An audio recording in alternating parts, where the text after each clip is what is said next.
Welcome back, Shalligators.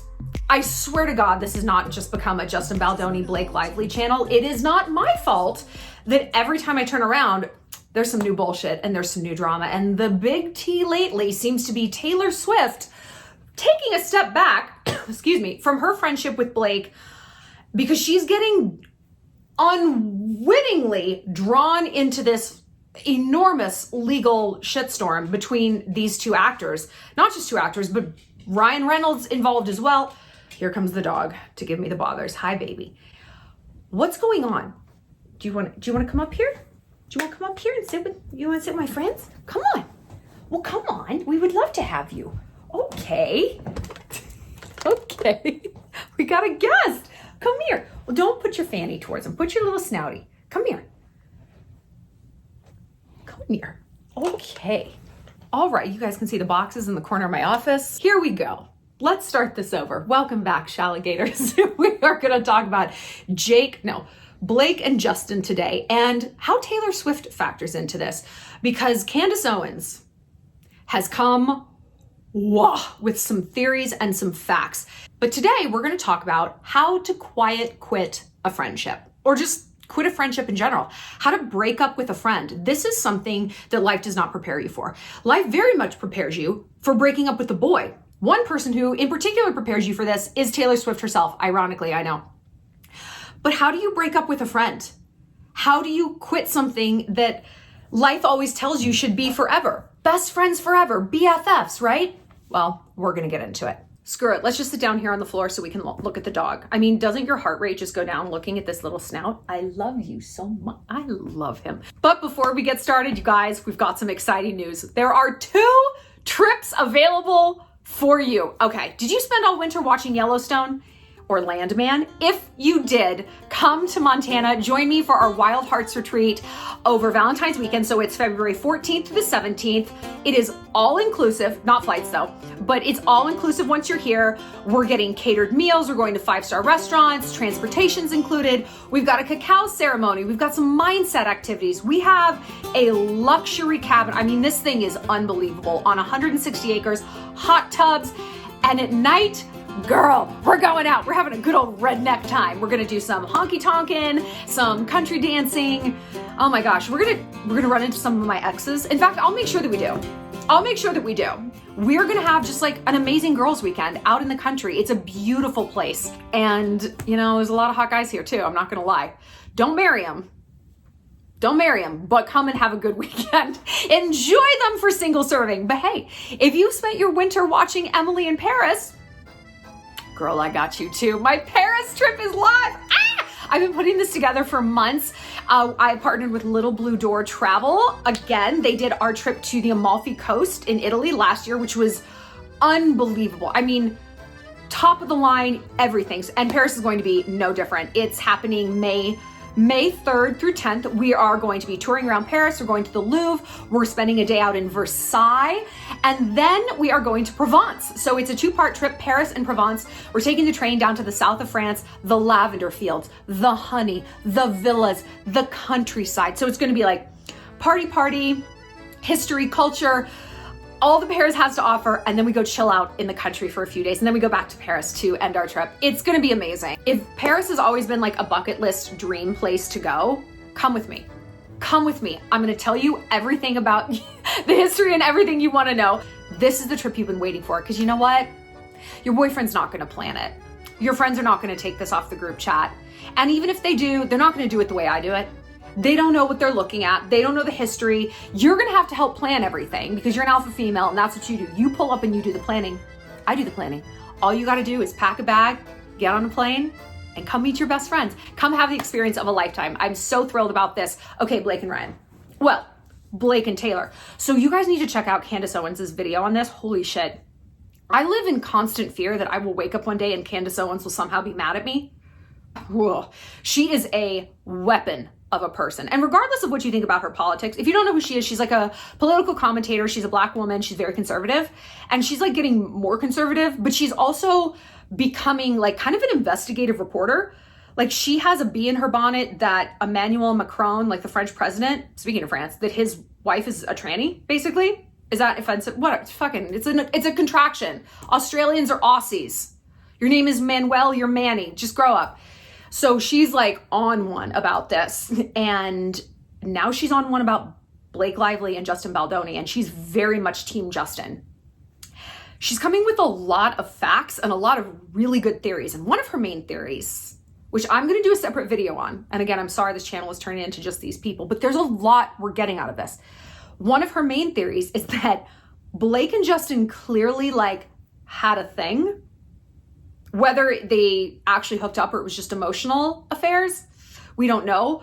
But that is what is fueling Ryan Reynolds' like mania over this. And that's why Blake is going so hard against Justin, because she's trying to get back in her husband's good graces, basically, and position herself as a victim. Kind of like a woman who's like, oh, no, I wasn't a slut. I was raped. I was raped. Blake, you better. I hope that's not what you're doing. I hope you are not destroying a man's life and reputation because you caught feelings and your husband found out. So we're going to do a video on dating a coworker. Maybe we'll even do another one on how to come back when you're the cheater. How to come back from it. Oh, these three are a gold mine. But today we're going to focus on Taylor Swift, because Taylor, I'm sorry, the Daily Mail, not at all Taylor herself, acting via her publicist, released a story saying that Taylor is taking a step back from her friendship with Blake and didn't want to be caught up in this at all, and really did not appreciate it when Blake referred to Taylor as one of her dragons. Remember when Blake's like, I'm Khaleesi and Ryan and Taylor are my dragons. Girls, it's so lame. And Taylor's like, whoa, don't involve me in this. I don't want to get involved in this at all. Candace Owens has other thoughts. She's like, actually, Taylor, you gave Baldoni an ultimatum, or somebody in production in this movie. The movie is It Ends With Us, you know that. An ultimatum. You can't use my song in the movie if you keep that current composer, because once upon a time he was mean to me. So you have to fucking fire that man. Candace has some receipts about that. Also, Taylor was part of this weird, like, movie night that Blake and Ryan hosted with people like Bradley Cooper to show them their version of the movie. Because remember, Blake and Ryan hired their own editor, Taylor Swift's music video editor, to recut the movie the way they wanted it. The megalomania of someone doing something like that for a movie that they are not in any way in charge of. They're not exec producers. They're not the writers. They're not the directors. They're not funding it. Ryan has no involvement. His wife's the actress. She's the actress. To take over, to hijack someone's film like that is crazy. It's crazy. But that's exactly what they did. And so for Taylor to say, oh, whoa, I don't want to be involved. You done been involved. So it's very convenient that now you're like, actually shit is hitting the fan. And Candace said it right. People are scattering like cockroaches away from Blake and Ryan. And this is going to be bigger than Amber Heard versus Johnny Depp. I don't think Blake and Ryan have any concept of how bad they look. I think they have enough yes men around them, probably lawyers who are making money off of this, or gays who are just like yassing them into like the worst choices of their life. Gays, you know how that, don't act like you don't know, you know. I don't think they have a concept that like, yo, the public is not on your side anymore and your arguments are falling apart. And all of your arguments seem to be based on coercion and threats anyway. So you don't really have much of a leg to stand on here. Meanwhile, Baldoni is coming with like receipts. He has the entire movie on film. He has all of your interactions basically on film.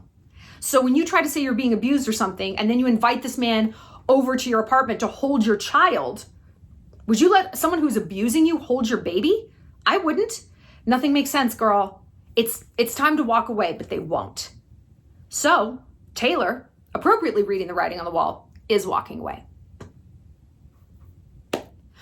Candace makes a good point. She's like, in this article, Taylor, the sources, which is Taylor's publicist, obviously, saying she feels used. And Candace is like, when has this woman ever not felt used? This is her entire brand. Taylor's being used. Taylor's being used. Like, she's being used by men. She's being used by these people. Blah, blah, blah. She's just always playing the victim, which we have talked about a lot around here. And I love Taylor. I think she's brilliant. She deserves every dollar, every accolade. I love her. But she does play the victim. And victims, as we know, become bullies because they feel entitled to lash out because they're the ones being victimized. And we see this in our day-to-day life all the time. I am one of those people. I have like my victim narrative, and I know that I can be a bully. I know that about myself. I try to change it, try to keep it to a dull roar, but I know that that's how I'm kind of hardwired. But what if you are in the Taylor position and you're dealing with a friend and you're like, holy fucking shit, this again. Or you really are being used. I don't blame Taylor for not wanting to be this dragon in Blake's corner. However, though, I am the dragon for my friends, and you probably are too. You're a good friend. You're a loyal person, I am sure. And when someone needs your help and needs to be backed up, you're probably there for them. But I also think that that pit bull mentality that we have for our friends has to be predicated on our friend telling us the truth. And maybe for a while, Blake was telling Taylor that Justin was abusing me. And Taylor was like, oh my God, yeah. And she believed it. And now maybe some things have come to light and she's like, wait a minute. This doesn't seem right to me anymore. So no, I don't want to be your henchman and ruin this man. I don't know, dude.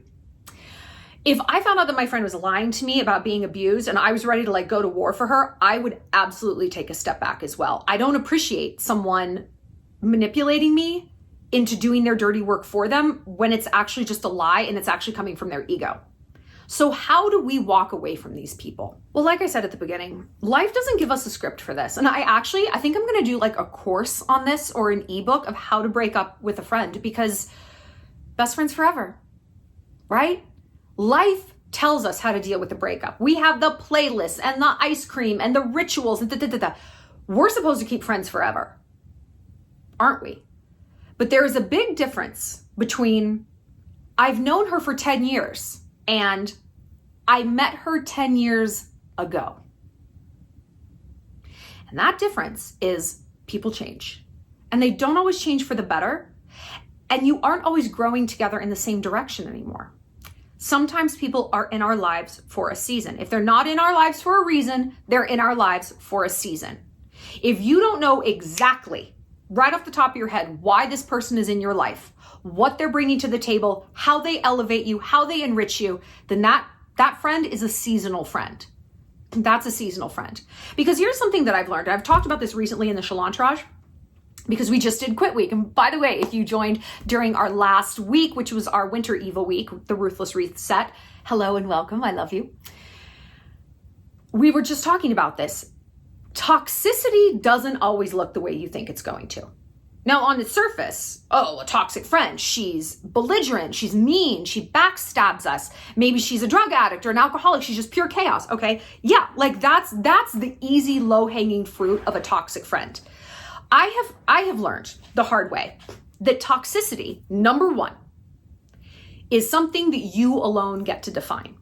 You get to define toxicity the way you get to define beauty, tasty, your favorite color, fun, pleasurable, the way you get to define most other things in your life. Would you let someone tell you what your favorite color is?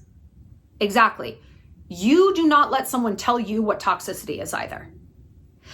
Because, and I mean this because we have to look at the shades of gray of toxicity. So number one, you get to define it. And number two, toxicity can come in a very untoxic looking package. I've cut out people in the last, I would say, year and a half of my life who I deemed toxic to my routines, my health and how I prioritize that, my mindset, my goals. And on the surface, there was nothing wrong with them at all. I mean, they're just like a regular person. Okay, well, guess what? I demand extraordinary. He's sick of my bullshit. I love you more than anything. I love you more than life. I only accept extraordinary. because I want everyone around me to be elevating me, always elevating, elevating, elevating. And this isn't, well, they always have to be 120 pounds and rich and drive a Range Rover. No, elevation comes in many forms. One of my best friends, she's a stay-at-home mom, and she is one of the most elevating people I know because of her mindset. So that, I'm in. She doesn't need to be an influencer. She doesn't need to be climbing the corporate ladder. I don't fucking care.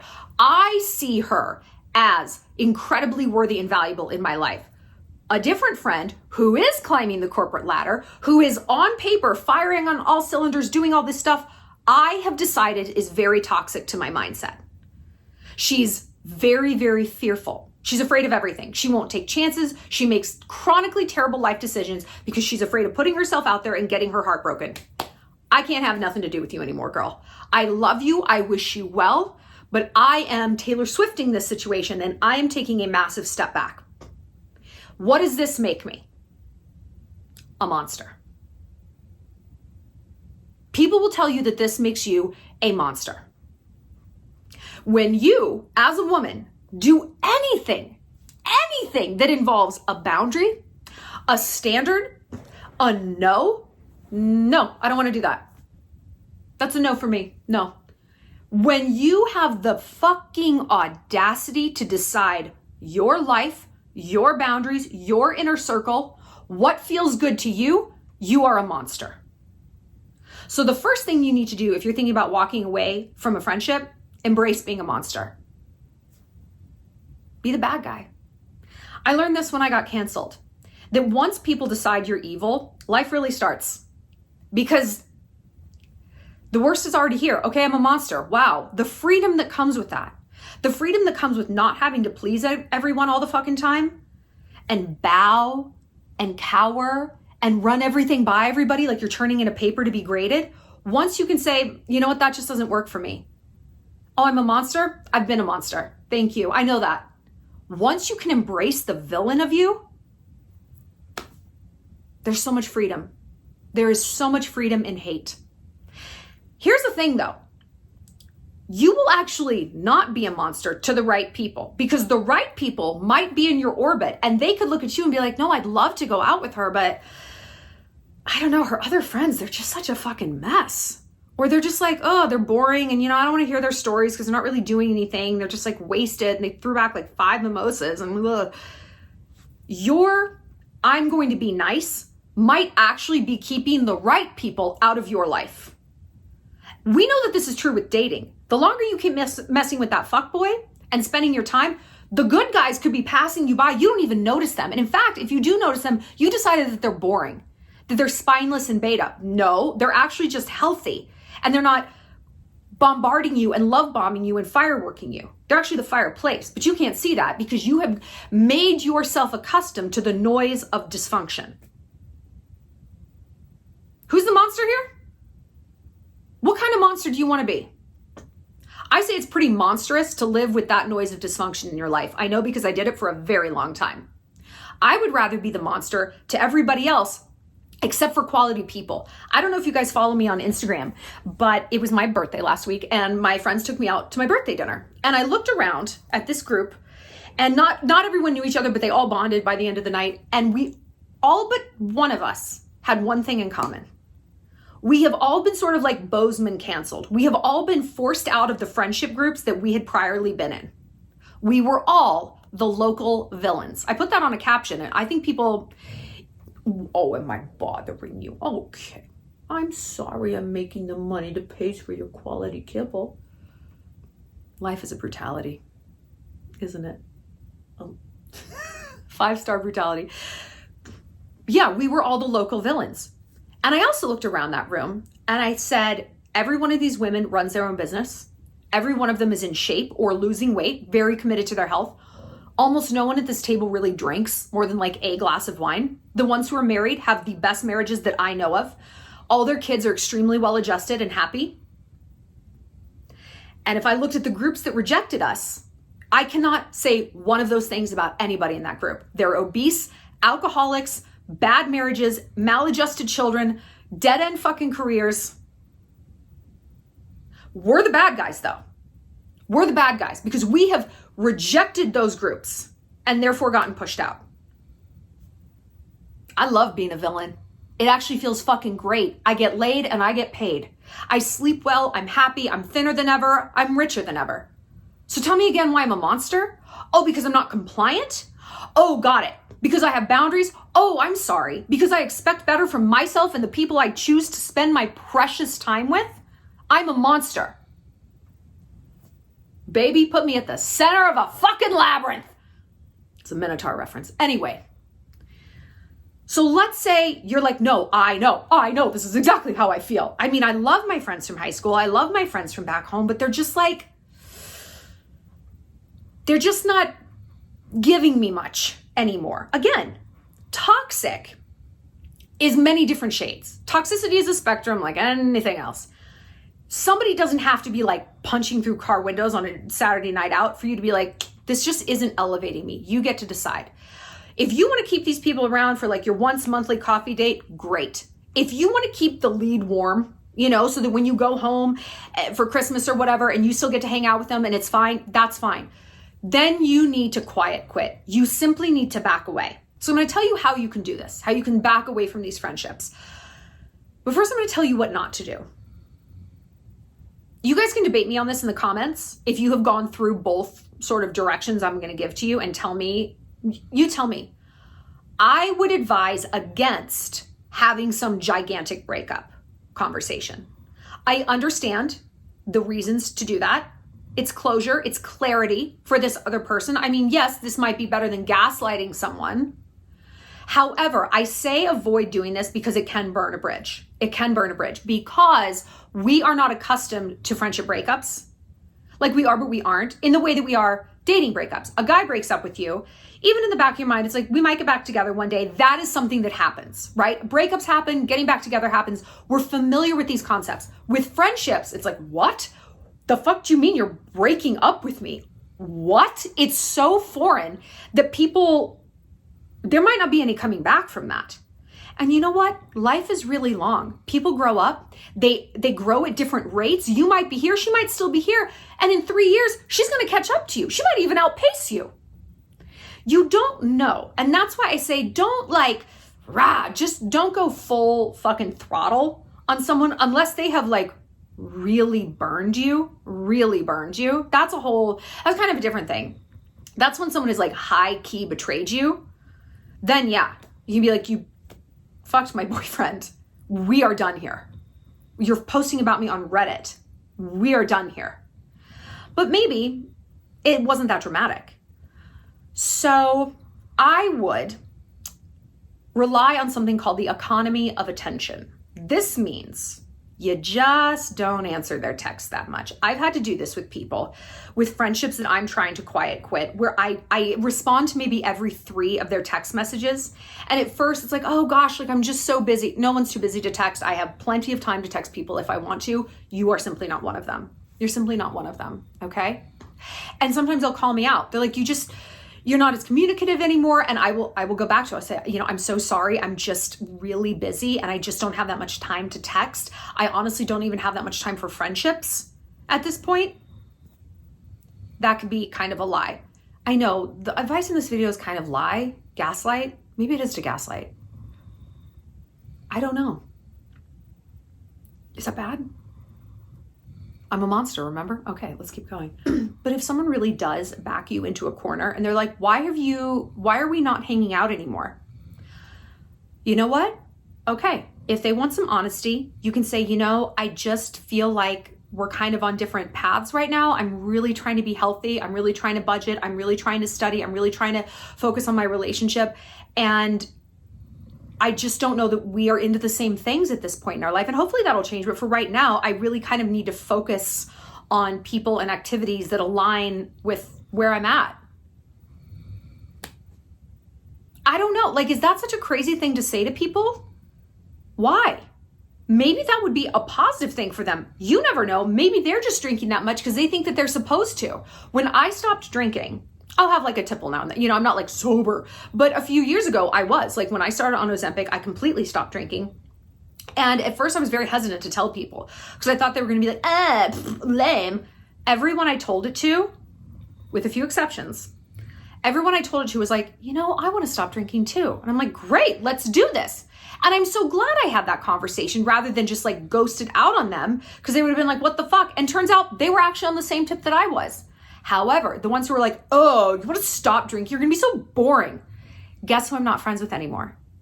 Guess who was part of that group that pushed me out? Guess who's part of the alcoholic, fat, obese, bad marriage, bad kids club? Those people. And so me having that conversation with them, I was like, oh, that's who you are. Huh. I saw the writing on the wall. And therefore, I didn't feel bad ignoring their texts. I didn't feel bad not wishing them happy birthday. To me, them sneering at my goals and making me feel like I was going to be a loser for doing something good for my health, and that just aligned with my vibes and my authenticity at that point, that to me was the breakup. That was the breakup. And maybe they didn't know it was a breakup. I don't give a fuck if they knew. I knew. And to me, that was my closure. I'm like, okay, I see who you are. I see the writing on the wall. If I stick around here, I'm not going to elevate. You don't want me to do that. So I'm out. I'm going to remove myself from this situation. Am I bothering you? I love you so much. This beautiful animal. You know you're a beautiful animal, don't you? You do. Look at those perfect ears. They're so soft. If you come to Montana, Cowboy will be around the whole time. One thing I do want you to think about when you're considering quiet quitting a friendship is I want you to feel the guilt that maybe comes up with it, because this guilt is something, oh my God, look how it's looking. Gobble those little pink toes right off you.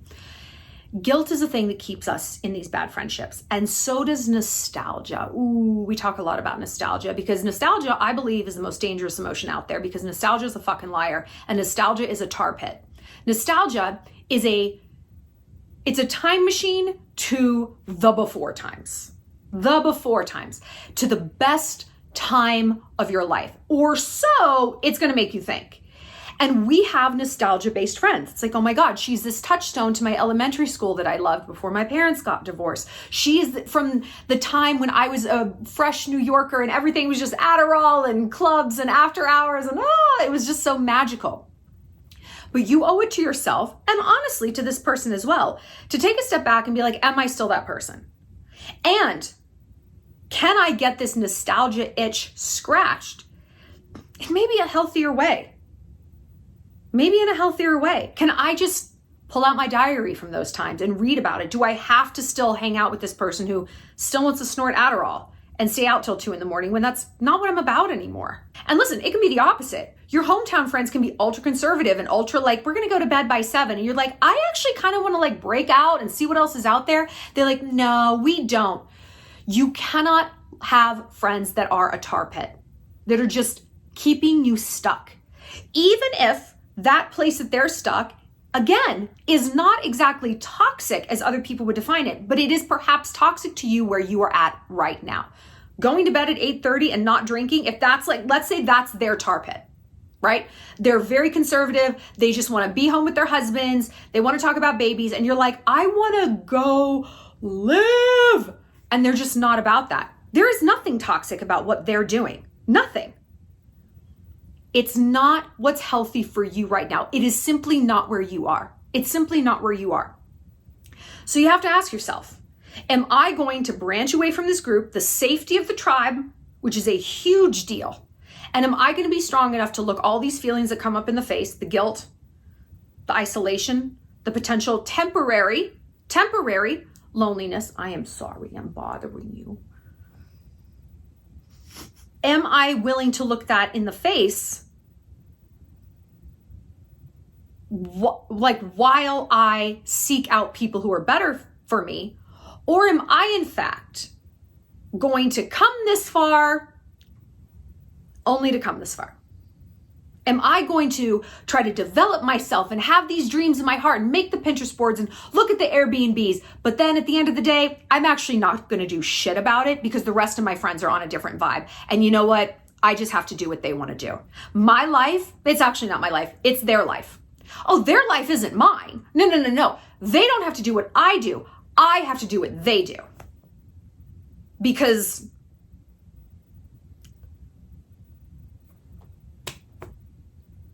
Because what, girl? Because what? Because they pay your bills? I bet they don't. Because they're going to take care of you in your old age? No, they won't. Because what? What are you telling yourself to keep you in a friendship that has you dimming your light, readjusting your authenticity, diverting your goals, and wasting your fucking time? What are you telling yourself to sell yourself on that? Well, it'll just hurt her feelings. What the fuck about your feelings? What about your feelings? You know what? It will hurt her feelings. It will hurt her feelings. But you know what? If you have to choose between protecting yourself and being true to yourself and letting someone down, let someone down. I let people down all the time. And it never feels great. It is the worst part of my day, but I do it because I come first. I pay my bills. I take care of myself. I have 4 legs and a snout that depends on me. And even if I didn't, this is my life. This is my life. What the fuck did I sit through calculus and AP science and art history and all of these courses and sit through the internships? What did I do that for? To live for someone else? That's actually what I was preparing myself for the entirety of my childhood and my education, to go and live for someone else? I don't think so. I don't think so. To be a tool for someone else's amusement? Nope. Nope. This is my one wild and precious life. And my job here on earth is not to get everyone else to do what I do. It is simply to live aligned, whatever that truth is. If it's a hoe phase, amazing. If it's an 8:30 in bed and watching Murder, She Wrote phase, fucking do it. It is to follow my authenticity and trust, to know like I know, that the more authentic and aligned I am, the faster and the easier the right people will be magnetized to me. This is why I created the Shallontourage. I'm sorry, I feel like I'm lisping today. I swear to God, I don't lisp. This is why I created the Shallontourage, to have a place to land when you are leaving those toxic people, whether it's a family member, a job, a relationship, a friendship, whatever. You have your friendship group. Come on in. There's no initiation. Just come on in. We got you. Start talking. Get in the group chat. Drop your problems in there. Drop your memes, whatever. We have got you. So that should make all of this a lot less scary, knowing that you have us. Come for a month. You don't have to stay forever. You will though. You will though. We have a great little thing going on. But I wanted to give you that safety net so that you can leave behind this toxicity. And again, remember, toxicity is as you define it. Oh, we got someplace to be.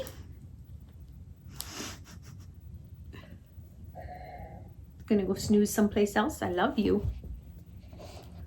I'm still filming. I'm so sorry. Please don't sit and just stare at me this whole time. You can see more boxes. Okay, is this what we're gonna do? So, the look he's giving me. Oh, and now you're burping in my face. Who needs a boyfriend? I've got all the similar elements right here. Okay, I love you. I'll see you out there. Quitting friendships is no joke. It is a brutal, awful feeling. I know. But so is not living up to your potential. And if life is just going to be full of brutal feelings sometimes, if it just do be like that, I would rather the brutality be in service of my own enrichment and not cowardice, not fear-based brutality, but growth-based brutality. That's why we have the phrase growing pains, because it ain't easy. But I would rather have that be at play if there's just going to be some brutality than, oh, well, I don't want everyone to hate me. But you do want to hate yourself. It's interesting. I don't want to hate myself because I have to live with myself 24/7. I might only have to deal with those friends 2 hours a week. I have to deal with myself however other many hours there are in a week, okay? So I got to be real good with the man in the mirror. I have to really like this emotional real estate because I inhabit it 24/7. So yeah, I'm going to choose me. And I'm going to choose people who elevate me. And I'm going to realize you got to trim dead ends if you want growth. You have to clean out your closet if you want to make room for some new stuff. It's not easy. We can talk about this in the comments. Have you gone through a friendship breakup? What has been the hard parts? How do you feel on the other side of it? And you know what? It's always going to be a bruise. It's always going to be an emotional bruise of like, yeah, we used to be really close and now like, it's crazy. We don't even talk. But as you get older, you realize that you go through cycles of friends. You go through phases of friends. And you know what? You learn to look back and you learn to let go with love. And like my friends who I first lived with when I moved to New York, like we don't really talk anymore, but it's all love. Like if they needed me, if they called me, I would answer, of course. But for a while there, it was tense because we were on different pages. We were on different paths, different growth rates at different times. And I'm so glad I didn't go in there, fuck all of you. I'm so glad I didn't do that. I'm so glad I just did my own thing, gave them the space to do their own thing. Paths diverge and they can come back together. Life is very long. And you know I love a scorched earth. You know I love a scorch. In this situation, no, I don't think that you need to be scorching people. I think you can quit, back away, be diplomatic, be vague. Yeah, a little gaslighty. And maybe they change. Maybe you change. Maybe circumstances change. But something always changes.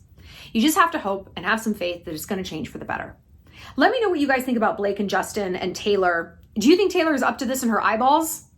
I think she is. So does Candace. And you know, just because I'm afraid of her, I'm going to agree with everything Candace Owens says. But she is like a hound to the bone with this. She is not going to give this up. And if there's one person Taylor should be afraid of in this world, it is Candace Owens, because Candace is not actually afraid of anything or anyone. And she will get to the bottom of something no matter what. So tell me what you guys think. Come to Montana. It's going to be such an amazing winter getaway. It's going to be equal parts cozy, transformative, emotional sisterhood bonding, but also lively, fun, going out, country good times. You can shoot some guns if you want to. Don't sue me, but it's going to be great. And Paris. Paris is also going to be an amazing mix of like culture and history and just the Parisian vibe, but also like fun. Oh my God, like exciting hot spots, nightlife. Then we go up to Provence and we chill out, we relax, we stroll around cobblestone streets, we twirl around like Belle in Beauty and the Beast. It's just going to be such an incredible trip. It's my perfect trip to Paris and Provence. I think I've got pretty good taste. So if you think I've got good taste, you're gonna love these trips. So go ahead and click down below to check out information on both. And I will see you girls later. Mwah!